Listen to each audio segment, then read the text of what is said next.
Welcome to the Real News Network. I'm Sharmini Perez coming to you from Baltimore.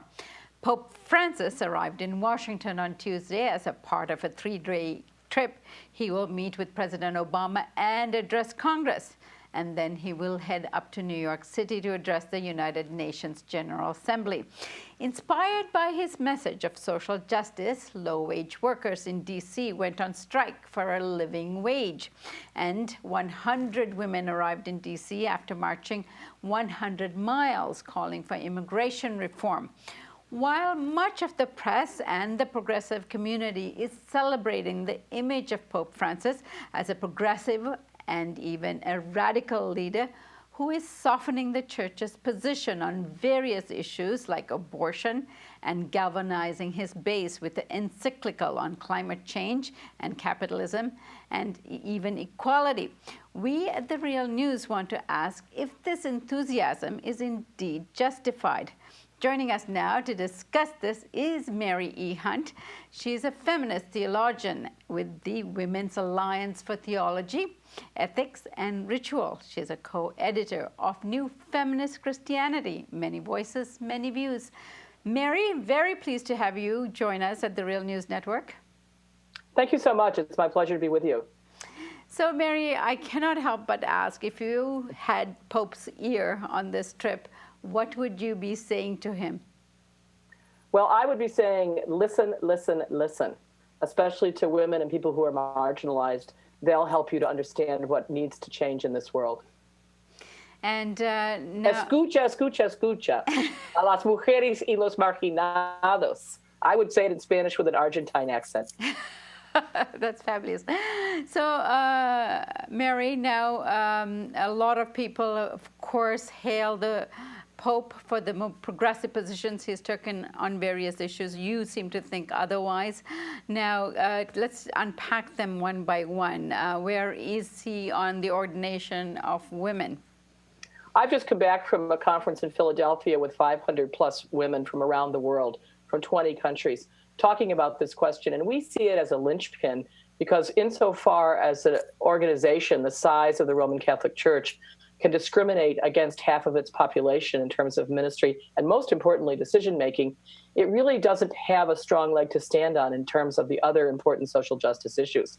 So we're urging not simply the ordination of women, but the involvement of all members of the church in decision-making so that we begin to change the structure, not replacing the Pope with a woman Pope or replacing male priests with women priests, but whole new models of egalitarian ways of being church. And it is happening around the world. I'm happy to report that the 500 plus who gathered in Philadelphia had marvelous resources, both theological and theopolitical, to talk about these issues. Now, a couple of years ago, when the Pope was asked on the role of gay priests in the church, he said, "Who am I to judge?" What did he mean by that, and what do you think his role is on these issues? Well, I had two responses to it. One, as a Jesuit, the majority of the Jesuits, in my view, are, at least the ones I have known, are gay. So he certainly knows a lot of gay priests.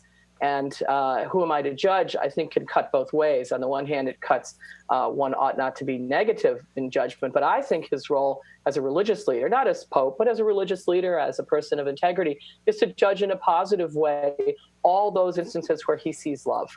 And insofar as those of us who are lesbian, gay, bisexual, transgendered are loving, then in fact we should be judged and judged positively. So I thought the statement was a little bit weak, and I thought a lot of people glommed onto it, expecting more of it than it really was.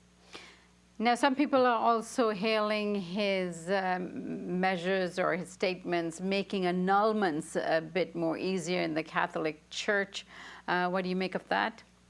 Well, I see a pattern. I think that on the annulment question, he's making it easier, cheaper, and quicker to get an annulment. But there's no fundamental change in the doctrine or the teaching that marriage is indissoluble. And I think in cases of violence, of immaturity, and so forth, that people ought to move on from marriages that are dangerous to their health, spiritual, physical, and otherwise. And therefore, I think the annulment process is redundant in most instances. I think a civil divorce is plenty. What it means is that the way in which he's set it up, it's only during the year. It's only that more and more people can be under the church's policy on this, and I think that's finally not very helpful. I would have been more excited to hear that there are many marriages that in fact don't need annulments, and that the whole annulment process is really rather dated and unnecessary. So I don't think that's a big step forward. I think that's really a way of consolidating power and getting more people to do what you want them to do, cheaper, faster, easier. I don't see a big step forward there.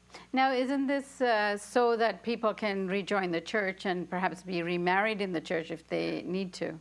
Well, yeah. I mean, there's a lot of market share going on. You know, there are many competing religious communities in the marketplace, and Catholicism has certainly lost a lot of members. In fact, it's the case that in the United States, the largest denomination of Christians is Catholics, but the second largest denomination is former Catholics. And so I can understand why the institutional church is trying to shore up their market share and bring people back. There's no question that that's a good thing if they treat people when they come back with dignity. But to invite people back on your terms and think that they're going to do it, I think rather is giving the wrong message. If I were a person who were divorced and thinking about myself, I wouldn't, first of all, consider myself outside the pale of the church anyway. So I think that we have to really change that teaching, not simply make it easier for people to do what the hierarchical church wants people to do.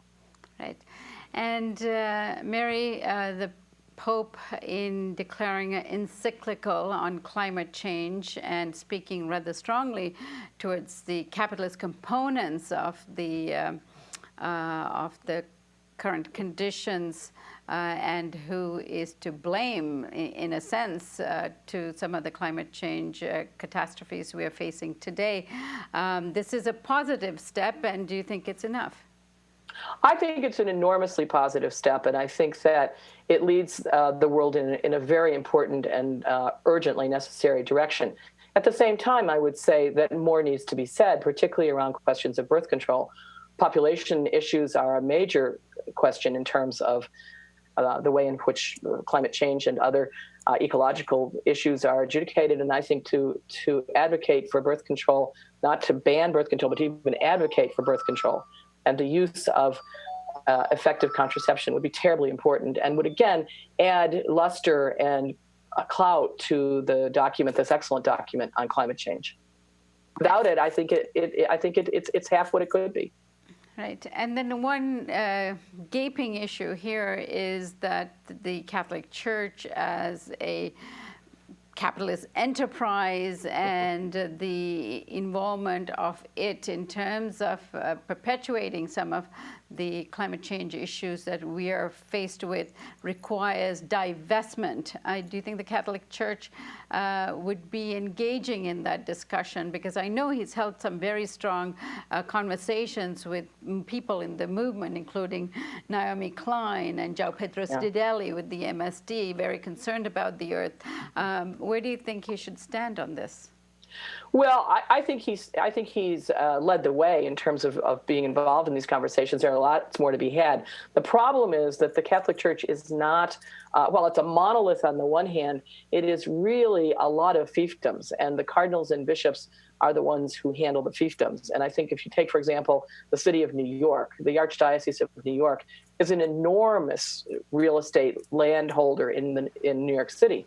They have billions of dollars of real estate in New York City. So when you talk about divestment, I think it's not just from fossil fuels and so forth, but also from the kind of extraordinary consumption and accumulation that the Catholic Church has been about over millennia. So I think there's a lot of work here to be done.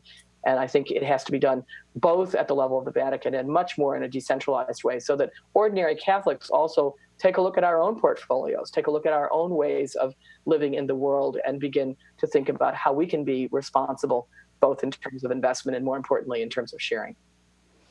Mary E. Hyundai, thank you so much for joining us today, and we hope to catch up with you on the mall.